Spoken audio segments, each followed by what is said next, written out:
결혼 관계의 성경적 모델 네 번째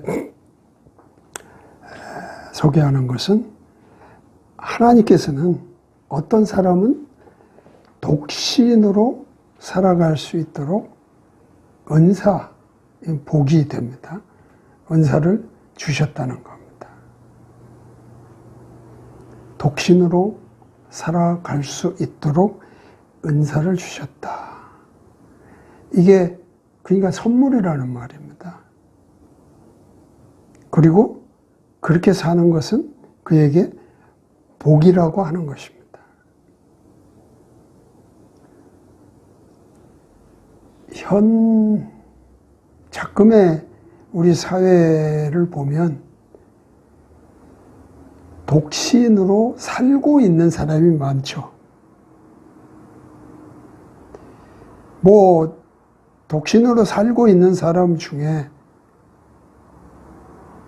아마 대부분은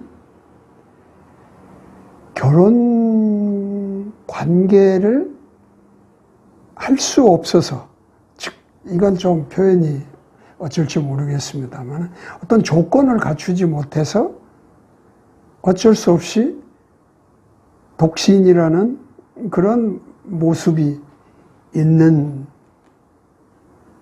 것이겠죠. 이거를 지금 여기서 말하는 하나님의 은사로 독신을 볼 수 있느냐? 이거는 아니지요. 여기서 말하는 이 하나님이 독신이라는 어떤 그 생활을 은사로 받은 사람은 그냥 독신으로 사는 것입니다. 물론 그 삶이 바뀔 수 있겠죠. 바뀐다는 것은 어떤 그런 하나님의 그 선물이 또 다른 하나님의 뜻에 따라서 다른 것으로 바뀌는 다른 선물로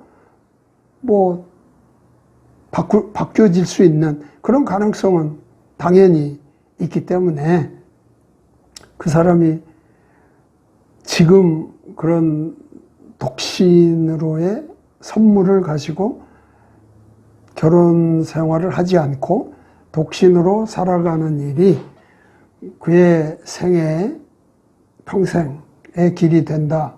그렇게 또한 말할 수도 없을지 모르겠으나 어쨌든 여기서 말하는 이 독신이란 지금 현재 내가 혼자 살고 있다는 그 하나의 환경 때문에 말하는 것만은 아니라는 거죠. 흔히 말해서 우리들의 표현이고 세상의 표현이지만 독신주의 또는 독신주의자 이런 표현은 여기에서는 적절하지 않습니다만은 어쨌든 하나님은 어떤 사람에게는 독신으로 살아갈 수 있는 은사를 주신다는 겁니다. 그렇다면 그 사람은 현재 독신으로 살아가는 일이 주님의 뜻을 위해서 살아가는 그의 삶이 되는 겁니다. 또한 그것이 그에게는 하나의 사역으로서 드러날 수 있는 것입니다. 그래서 이런 설명을 조금 덧붙여 말씀드리게 됩니다. 당신이 독신이라면, 즉 하나님이 주신 은사로 독신으로 생활하는 그 독신이라면 결혼한 사람들이 갖는 책임과 잠재적 혼란이 없기 때문에 교회의 가족의 삶을 섬기는데 더 기회를 갖게 된다고 하는 것입니다. 이게 내가 독신으로 사는 것은 나의 편이나 나를 위해서라기보다는 어차피 이게 은사이라면 교회의 공동체 안에서 내가 그 은사를 마땅히 사용해야 된단 말이죠. 그래서 그 교회의 구성원 또는 지체들을 내가 더 섬길 수 있는 기회로. 왜?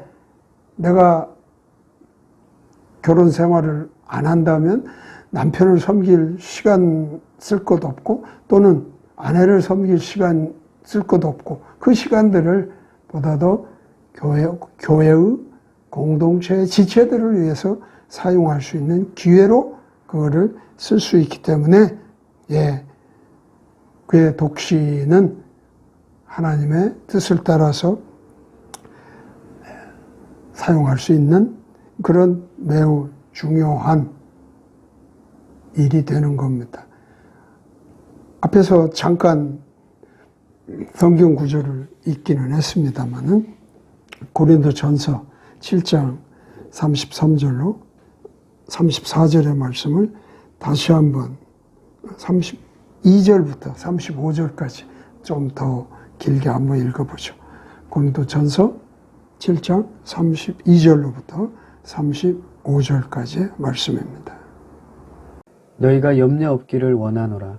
장가가지 않은 자는 주의 일을 염려하여 어찌하여야 주를 기쁘시게 할꼬 하되 장가간 자는 세상 일을 염려하여 어찌하여야 아내를 기쁘게 할꼬 하여 마음이 나누이며 시집가지 않은 자와 처녀는 주의 일을 염려하여 몸과 영을 다 거룩하게 하려 하되 시집간 자는 세상 일을 염려하여 어찌하여야 남편을 기쁘게 할꼬 하느니라.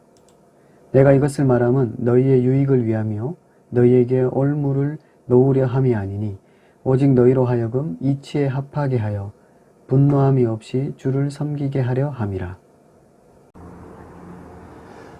또 독신으로 살도록 은사를 받은 사람이라면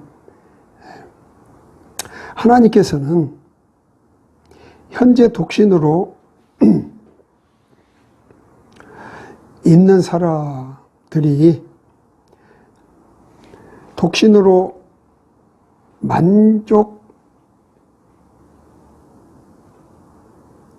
만족하고 자신의 시간과 물질과 정력을 다른 사람들을 축복하고 또 축복하는데 쓰며 기회가 있을 때마다 남을 섬길 수 있기를 원하십니다. 교회 공동체뿐만 아니라 또 그 교회 밖의 생활에서도 그들을 섬기는 데 쓰도록 한다는 겁니다. 그러니까 이것이 그에게는 하나의 사역의, 즉 하나님의 사역을 하는 일로 쓰게 된다고 하는 것입니다. 그의 생활이 자신을 위해서 혼자 사는 일이라든지 또는 자기 어떤 생활의 만족을 위해서 혼자 살아가는 그런 의미가 아니라 독신으로 살지만 공동체와 또 사회의 전반에 걸쳐 하나님의 뜻을 위하여 내가 할 수 있는 일들을 해나가는 이런 것이 강조되고 있습니다. 그래서 로마서 12장 1절 2절이나 빌립보서 4장 11절에서 13절 그리고 19절 말씀은 그런 독신에게 매우 중요한 자신의 그 자세를 갖추게 하는 구절입니다. 그러므로 형제들아 내가 하나님의 모든 자비하심으로 너희를 권하노니 너희 몸을 하나님이 기뻐하시는 거룩한 산제사로 드리라. 이는 너희의 드릴 영적 예배니라. 너희는 이 세대를 본받지 말고 오직 마음을 새롭게 함으로 변화를 받아 하나님의 선하시고 기뻐하시고 온전하신 뜻이 무엇인지 분별하도록 하라. 내가 궁핍함으로 말하는 것이 아니라 어떠한 형편에든지 내가 자족하기를 배웠노니 내가 비천에 처할 줄도 알고 풍부에 처할 줄도 알아 모든 일에 배부르며 배고픔과 풍부와 궁핍해도 일체의 비결을 배웠노라. 내게 능력 주시는 자 안에서 내가 모든 것을 할 수 있느니라. 나의 하나님이 그리스도 예수 안에서 영광 가운데 그 풍성한 대로 너희 모든 쓸 것을 채우시리라. 먼저 로마서 12장 1절 2절 말씀. 자신을 늘 돌아보는 그런 말씀이라면 빌립보서 4장 11절로 13절 그리고 19절 말씀은 내가 어떻게 앞에 것이 하나의 정체성이라고 한다면 빌립보서에 이야기하는 것은 내가 구체적으로 어떤 삶의 태도를 가져야 하는가 하는 것을 말하고 있다고 볼 수 있습니다.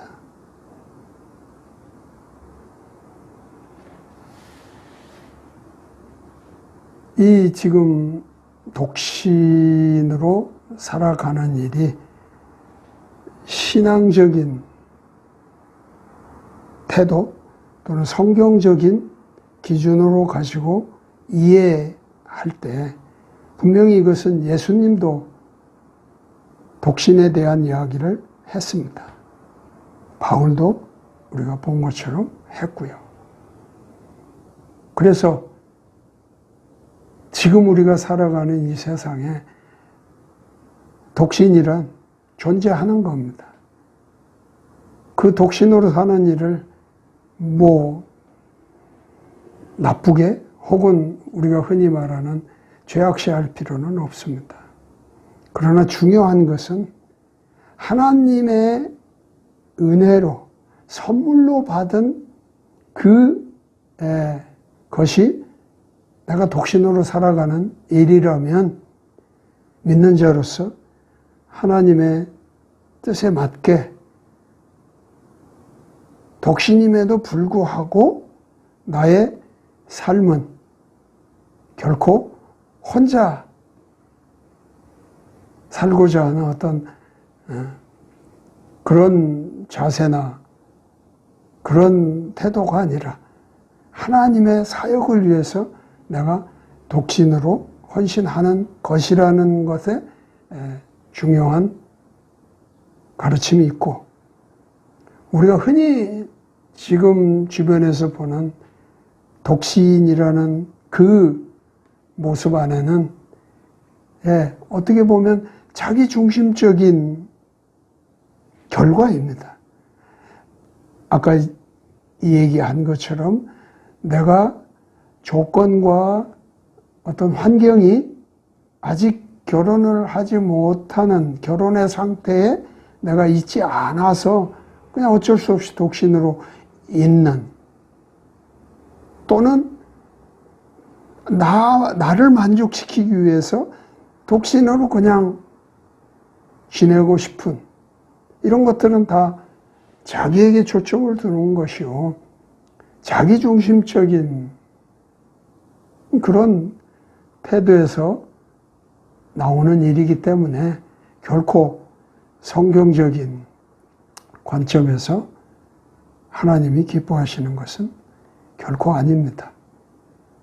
그래서 지금 우리 주변에서 또는 내가 그런 영향과 또는 그 이론들을 많이 이렇게 듣는다면 보다 더 성경적인 그런 관점의 독신, 혼자 사는 그 일이 어떤 것인지를 분명히 이해하는 것은 매우 중요하다고 생각을 합니다. 십사과에서는 이런 설명을 또 하고 있습니다. 그것은 결혼 관계 혹은 결혼 생활의 갈등을 말하고 있죠.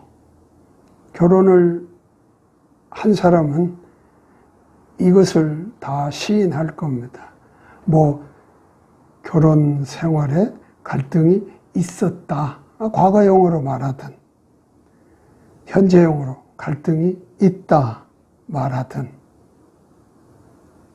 결혼 생활에서, 결혼 관계에서 갈등이란 있는 겁니다. 아까 얘기했잖아요.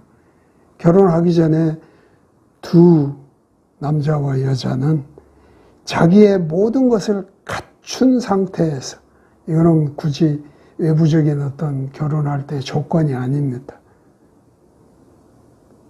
그 각자가 가진 자신의 인격, 세계관, 가치관, 이런 것들이 거의 다 형성이 된 상태에서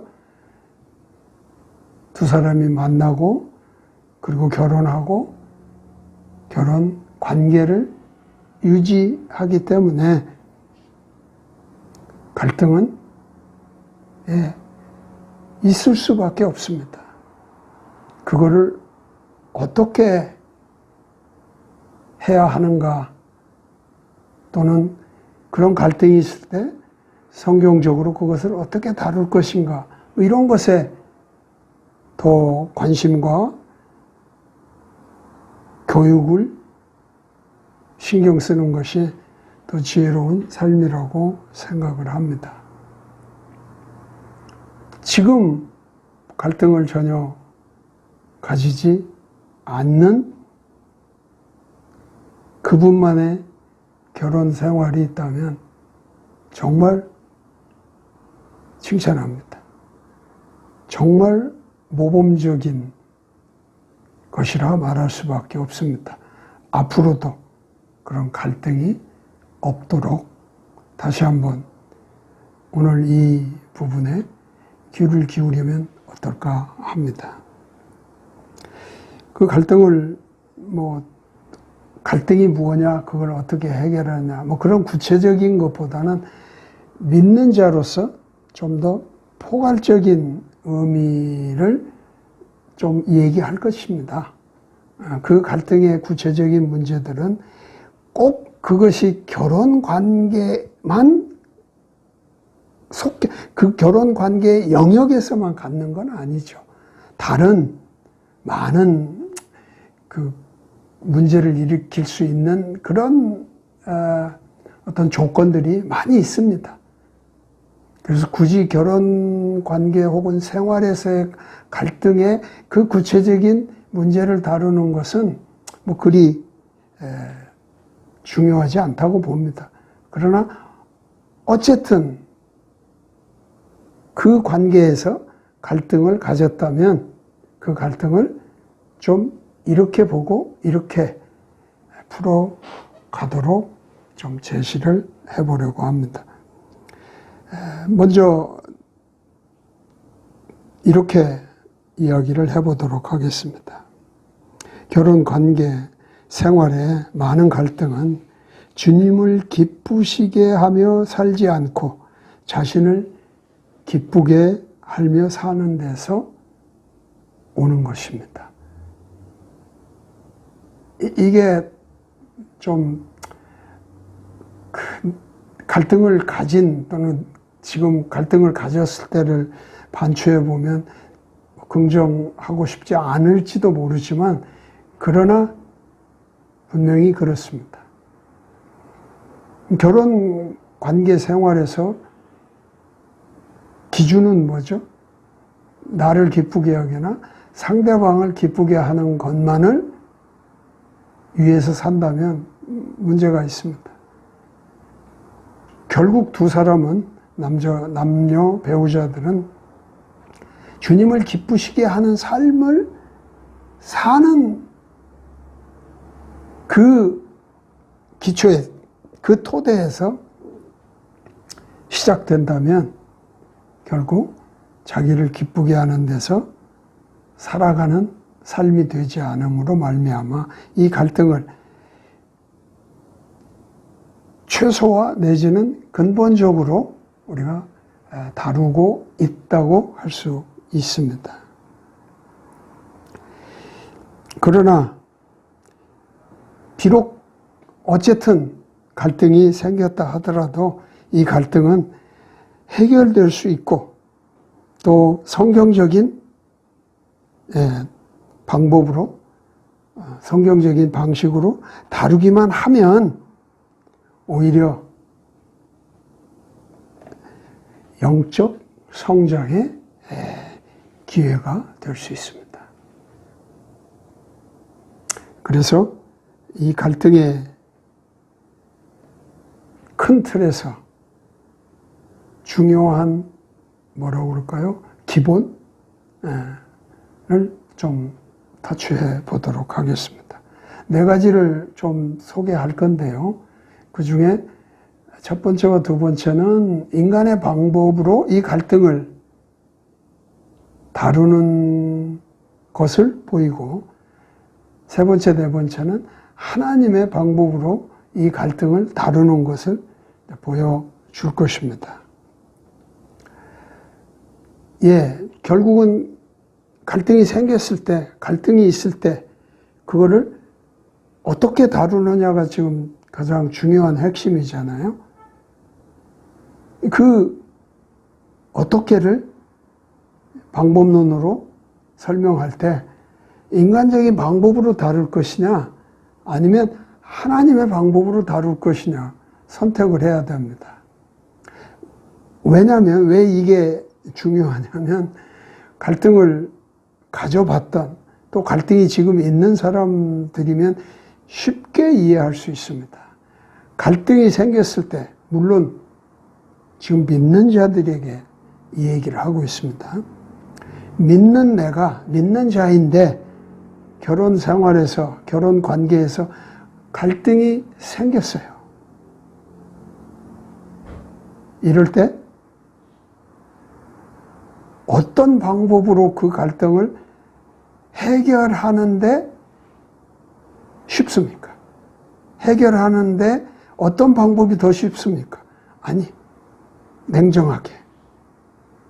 인간의 방법입니까? 하나님의 방법입니까? 인간의 방법이 더 쉽게 사용된다는 거 부인하지 못할 것입니다. 그게 갈등을 사용하는 사단의 속임수입니다. 사단의 유혹입니다. 인간의 방법이 훨씬 쉽게 해결될 수 있을 것이라는 속임수를 우리에게 불어넣습니다. 그래서 우리는 인간의 방법이 이 갈등을 해소하는데 훨씬 쉽다고 생각을 하기가 쉽습니다. 이것은 분명히 사단의 유혹입니다.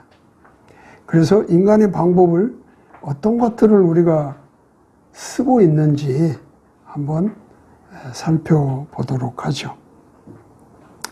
첫 번째, 두 번째는 인간의 방법으로 우리가 말하는 건데, 첫 번째는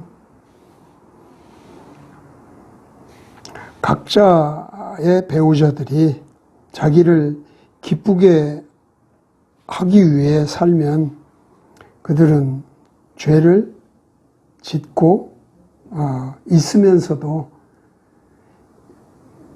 죄를 짓고 있으면서도 문제에 대해서 그 갈등이 일어난 문제에 대해서 상대방을 비난합니다.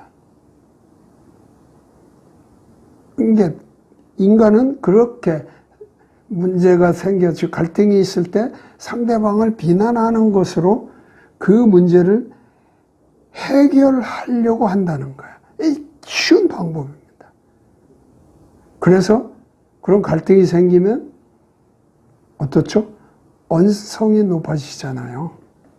점점 더 에스컬레이트 돼가지고 소리가 높아지고 더 많은 어떤 그 문제들을 갈등에 얹어서 갈등이 증폭되게 하고 심지어는 그런 것을 통해서 상대를 굴복시키는 이런 방법들이 쉽게 사용됩니다. 좋지 않은 겁니다. 두 번째는 이런 인간적인 그런 방법을 또 쓴다고 봅니다. 남편과 아내가 각각 자신만을 위해 살려고 한다면 각각이 그들의 결혼 생활의 문제를 인간의 방법으로 해결하려고 여전히 방법들을 고안해 갑니다. 그 인간들이 만든 방법들이라고 말할 수 있는 것들을 몇 가지 안내를 한다면 이런 겁니다. 갈등을 해소하기 위해서 성경적인 원리들과 타협을 하려고 합니다. 성경에서는 분명히 이런 갈등을 이렇게 푸는 것을 원리로 제공하고 있는 것을 마치 성경보다 인간의 어떤 다른 방법이 더 실제적이고 빠르게 그 문제를 해결할 수 있다고 주장하는 거죠. 성경의 원리를 타협하며 인간의 방법을 내세우는 것이 잘못된 것이죠. 또 각각 자기의 방법을 얻기 위해서 흥정하거나 거래하는 것.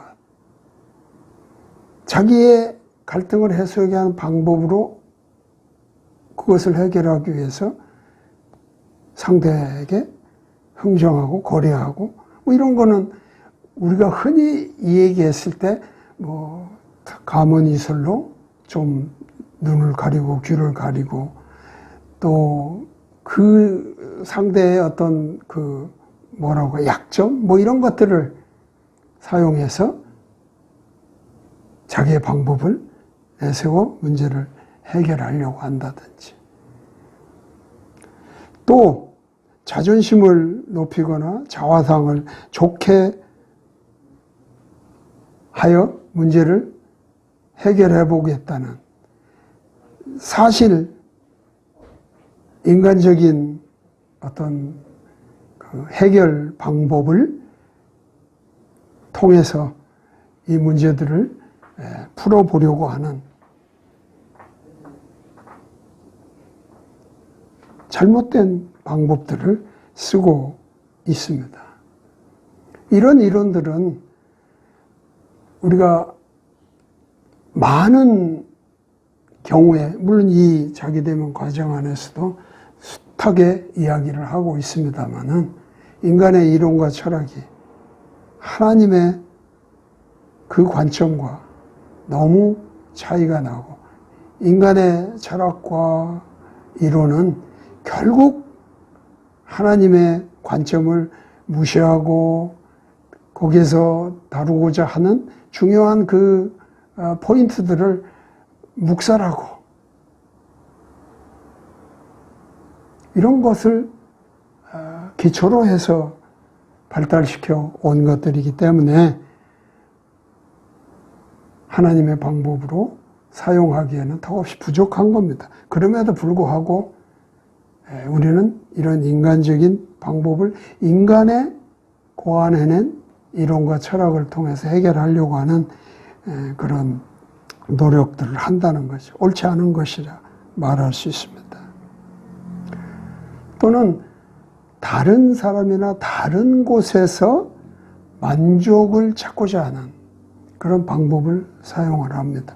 즉 다시 말하면 남편이 그 아내와 갈등이 생겼을 때 그 아내와 그 갈등을 풀어서 여전히 아내를 사랑하고 주님이 자신의 교회를 사랑하여 자신을 주신 것 같이 해야 됨에도 이 남편은 다른 사람에게 어떤 그런 만족을 갖고자 찾아다닌다든지 또는 가정이 아닌 다른 곳에서 만족을 찾으려고 다닌다든지 이런 방법으로는 그 갈등을 해결할 수가 없습니다. 해결이 안 됩니다. 이럴 때 결혼 생활, 결혼 관계는 재앙이 될 수밖에 없습니다. 갈등이 생겼을 때 그러면 하나님의 방법은 뭐냐? 세 번째, 네 번째 그 방법이 바로 하나님의 방법이라고 말할 수 있는데요. 그 하나님의 방법의 하나를 보면 결혼 관계에서 각각의 배우자들이 주님을 기쁘시게 하려고 할 때 하나님은 그것이 그들에게 유익하게 해결되기를 바라고 계십니다. 그러니까 갈등이 생겼을 때 주님을 기쁘시게 하는 게 무엇인지를 찾아 나서는 다면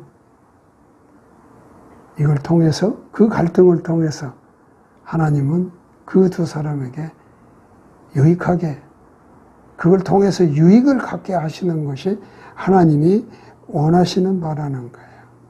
그걸 위해서 어떻게 하는 것인가? 조금 더 구체적으로 보면 하나님은 믿는 배우자가 그분을 사랑하고 그분의 말씀에 순종하도록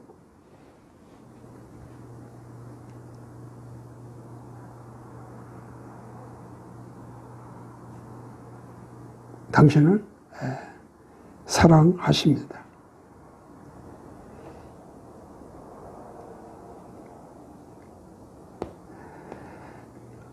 하나님의 말씀에 순종하고 그 하나님의 사랑이 어떠한지를 우리가 충분히 알아. 그렇게 갈등이 생겼을 때에도 그 방향으로 나가는 일은 그만큼 중요한 것입니다. 이것이 어디서부터 출발한다고요? 주님을 기쁘시게 하는 그런 삶으로 살아야 한다는 그 기본을 넘어가면 안 됩니다. 그래서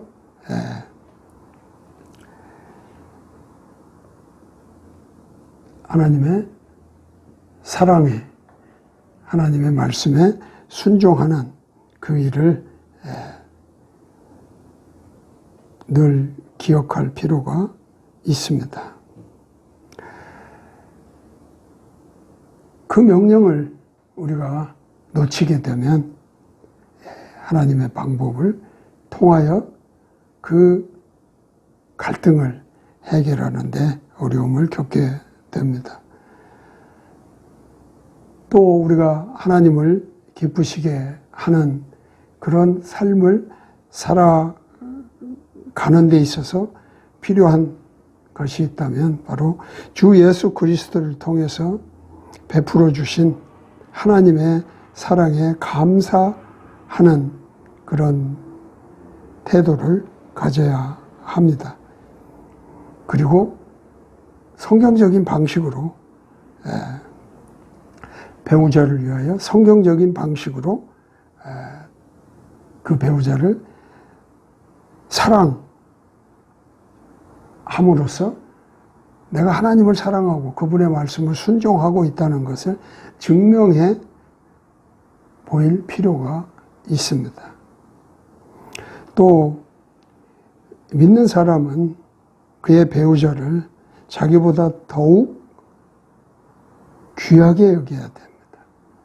중요하게 여겨야 하기 때문에 그는 주님을 기쁘시게 하는 방식으로 모든 어려움을 직면할 수 있게 되는 것입니다.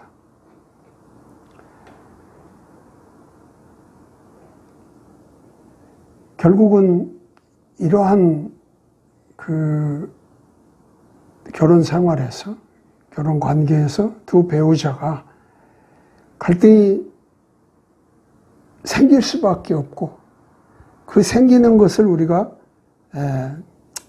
뭐 자연스럽지는 않지만 있을 수 있다는 그런 가능성에 늘 열려 있다면 어떻게 하면 갈등이 있을 때 그 갈등을 해결해야 할 것인가에 더욱 관심을 가지는 게 중요하겠죠. 그럴 때 인간의 방법이냐 하나님의 방법이냐 이 둘 중에 하나를 우리가 잘 선택해야 되는데 그때 하나님의 방법을 선택하는 일이 중요합니다. 그래서 하나님의 방법을 선택하면 하나님은 하나님을 기쁘시게 하기 위해서 살아가는 우리에게 문제가 있을 때 그걸 통해서 더욱 유익하게 하기를 원하시기 때문에 어떻게 하면 그 문제를, 그 갈등을 성경적으로 다룰 수 있는지 하나님은 충분히 인도해 주신다고 믿습니다. 이 방법을 우리가 선택하기 위해서는, 즉 인간의 방법을 배제하고 인간의 방법을 물리치고 하나님의 방법을 선택하기 위해서는 이 두 배우자가, 이 남편과 아내가, 아내와 남편이 경건하게 사는 일에 힘써야 됩니다. 그래서 경건하게 살기 위해서 필요한 두 가지의 원리를 말씀드리려고 합니다. 성경에도 매일 경건에 힘쓰라고 되어 있습니다. 경건함이란 바로 하나님의 성품을 말합니다. 이것을 어느 순간에만 드러내는 성품을 어느 순간에만 드러낼 수 있는 것입니까? 내가 그것을 가지고 언제라도 그것을 드러낼 수 있어야 되거든요. 그게 경건입니다. 경건하게 사는 일입니다. 그럴 때 중요한 두 가지 원리를 알 필요가 있습니다. 하나는 근본적인 초점은 하나님을 기쁘시게 하는 데 있다는 걸 원리로 가지고 있어야 됩니다. 하나님을 기쁘시게 하는 삶을 살아야 한다. 즉 어떻게 하면 하나님을 기쁘시게 할까? 늘 그것을 생각해야 됩니다. 그래서 고린도후서 5장 9절에서도 바울은 이렇게 가르칩니다. 그런즉 우리는 거하든지 떠나든지 주를 기쁘시게 하는 자가 되기를 원한다. 여기서 거한다는 건 여기 있든지 아니면 떠나 가든지 하나님을 기쁘시게 하는 자가 되기를 원한다. 주님을 기쁘시게 하는 그런 것을 기본으로 가지고 있어야 됩니다. 이게 경건한 삶을 사는데 중요한 원리고, 두 번째는 서로 자기의 배우자에게 종이 되어야 한다. 종은 자기가 가진 은사로 상대를 또는 그 공동체를, 뭐 가정도 공동체입니다. 공동체를 섬기는 일. 그게 종의 태도입니다. 그래서 이때 종의 태도로 우리가 구체적으로 그게 뭐냐고 말한다면 빌립보서 2장 3절 4절의 말씀에 나보다 남을 귀하게 여기는 그런 태도를 가지는 것입니다. 빌립보서 2장 3절 4절 읽어보도록 하겠습니다. 아무 일에든지 다툼이나 허영으로 하지 말고 오직 겸손한 마음으로 각각 자기보다 남을 낮게 여기고 각각 자기 일을 돌아볼 뿐더러 또한 각각 다른 사람들의 일을 돌아보아 나의 기쁨을 충만케 하라. 자, 하나님의 방법으로 하나님을 기쁘시게 하고 배우자에게 종의 태도를 가지고 섬기는 이런 자세를 가질 때 하나님의 방법을 우리가 사용하는데 아주 익숙할 수 있습니다. 또 그런 방법이 인간의 방법보다 앞서 나에게 방법으로 선택되어질 수 있습니다. 그런데도 갈등이 생겼을 때, 갈등이 있으면 어떻게 해야 하느냐, 가장 구체적인 내용일 것입니다. 갈등이 있을 때 쉽지 않습니다. 어렵지만 하나님께 나아가야만 합니다. 이게 이제 믿는 자의 필연이죠. 나아가야만 합니다. 서로 인간의 방법으로 해보려고 했다가도 더욱 꼬이고 더 갈등이 심화되면 당연히 하나님께 나가야 된다는 것으로 가겠죠. 그러나 인간의 방법을 사용하기 전에 갈등이 있으면 어렵지만 하나님께 나아가는 그런 것을 방법으로 선택을 해야 됩니다. 어떻게가 중요합니다. 두 가지, 어찌 보면 단순합니다만은 두 가지의 방법론을 제시하도록 하겠습니다.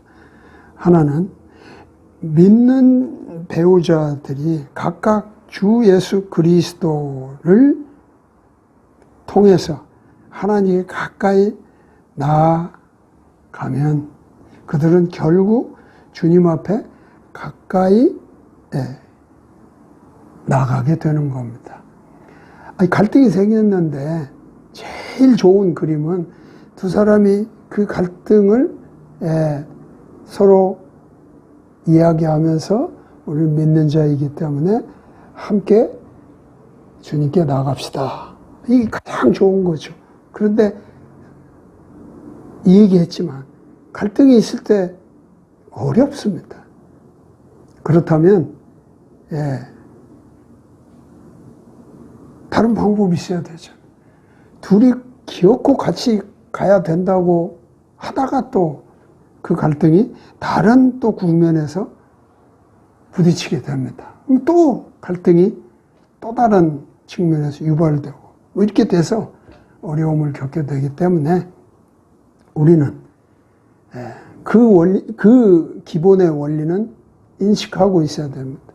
어렵지만 각자가 하나님께 나아가는 그런 일을 해야 된다. 그런데 이게 또 안 돼. 누구는 가는데 누구는 안 가. 이럴 수 있습니다. 아니, 이게 다반사죠. 그래서 갈등이 쉽게 해결되지 않습니다. 그래서 가고자 한 사람도 주춤거리고 더욱 갈등이 심화되는 일들이 있는데, 이때 중요한 것은, 그래서 앞에 상황이 잘 이루어지지 않는다면 단지 먼저 회개하고 주님께 나가고자 하는 그 배우자가, 어떤 배우자가 먼저 하나님께 나아가서 하나님과 그 관계를 가지고 이 문제를 우리가 이야기를 한다면 결국 하나님은 하나님께 나오지 못한 이 배우자를 인도하사 결국 두 사람이 하나님 앞에 가까이 나오게 하신다는 겁니다. 그러니까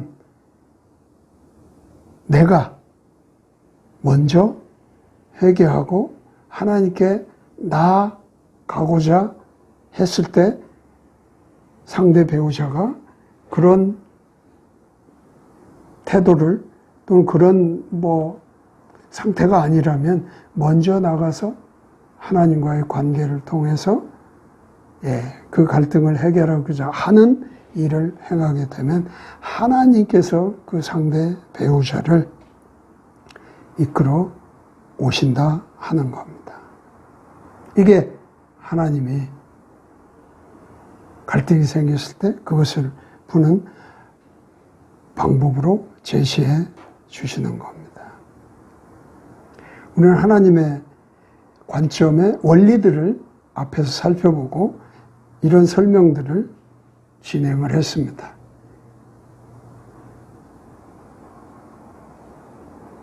결혼관계의 성경적 모델은 뭔지, 또 결혼관계에서 갈등이 있을 때 이런 것을 어떻게 할 것인지 하는 얘기를 했습니다. 다시 원리로 돌아가서 하나님의 관점, 참고 원리를 한번 보고 그 다음에 소망에 대한 원리를 보도록 하겠습니다. 하나님의 관점으로 좀 참고를 여기서 한번 할 것은 바로 용서라고 하는 부분을 우리는 앞에서 대인관계를 공부하면서 배웠습니다. 이 성경의 용서는 뭔지, 그 용서의 원리를 우리에게 얘기했는데, 바로 원리 54번을 여기에서도 우리는 하나님의 관점으로 볼 수 있기 때문에 한번 참고로 살펴봅니다. 원리 54번을 읽어보겠습니다. 하나님은 당신에게 남을 용서할 능력을 주셨다.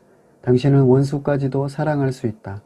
성경의 용서와 사랑은 당신의 느낌이 아니라 당신을 사랑하신 하나님의 사랑에 반응하는 당신의 의지의 행위에 달려있다. 그리고 이제 두 번째 요소인 성경의 소망에 관한 원리를 소개하겠습니다. 원리 62번으로 보겠습니다. 당신이 기혼자이면 하나님의 말씀은 배우자를 사랑하라고 당신에게 말씀하신다. 계속해서 원리 63번을 보도록 하겠습니다. 당신이 성경적으로 종의 일을 계속 행하고 배우자에게 축복이 되어주면 하나님께서는 당신의 배우자와의 관계에 있어 모든 것이 협력해 유익하게 해주신다는 것을 확신할 수 있다. 이런 성경에 소망이 있기 때문에 결혼 관계, 결혼 생활에서 하나님이 어떻게 문제들을 가졌을 때 풀어가기를, 다루어 가기를 원하는지 살펴봤습니다. 이 과의 결론으로 원리 61번을 한번 읽고 여기에 꼭 필요한 말씀을 잠깐 해보도록 하겠습니다. 원리 61번을 다시 한번 읽어보도록 하겠습니다. 결혼 관계는 하나가 되고 그리스도와 그분의 교회 사이에 있는 사랑의 관계를 반영하는 영원히 한 몸이 되게 하기 위하여 고안되어 있다. 예. 여기서 결혼 관계라고 하는 것은 둘이 하나 되는 것입니다. 이 말은 통일된다는 의미입니다. 그러니까 사람이 영과 혼과 육의 3요소로 되어 있다. 또는 세 구조로 되어 있다. 이렇게 주장을 하는 사람도 있습니다. 또는 영혼 그리고 육체 해서 두 개의 요소로 소개하는 사람도 있습니다. 어쨌든 그게 중요한 건 아니고 적어도 하나 된다고 하는 것은 영과 혼과 육에 있어서 통일된 하나됨이 있어야 된다는 겁니다. 이 결혼에서 이걸 이해해야 하는 것은 매우 중요하고 이것은 성경에 있어서 결혼에 관한 성경의 관점의 가장 중요한 핵심입니다. 하나 된다는 것, 통일된다는 것. 그래야 우리가 인격이나 세계관이나 가치관이나 이런 것들이 다 형성된 충분히 성장한 상태에서 결혼을 하더라도 결혼 생활, 결혼 관계에서 가지는 문제들을 우리는 그 하나됨의 내용 안에서 하나됨의 그 중요성 안에서 하나하나 해결해 갈 수가 있습니다. 영적으로도 통일되어야 되고 혼적으로도 통일되어야 하고 육적으로도 통일되어야 하는 겁니다. 이 통일을 이루는 그 원리를 내용으로 구성을 한다면 곧 이것이 결혼에 대한 결혼 상담 또는 결혼을 위한 뭐라고 할까요? 컨설팅? 이런 것들이 이렇게 하나의 방법론으로 짜여질 수가 있습니다. 그래서 창세기 2장 24절에서 말은 남자가 부모를 떠나 여자에게 가서 둘이 하나가 되라고 하는, 여기의 핵심은 앞에서 얘기할 때는 부모를 떠나는 것이요, 지금 결론에서 얘기하는 핵심은 하나가 되는 것입니다. 이것이 곧 결혼 관계고 결혼 생활입니다.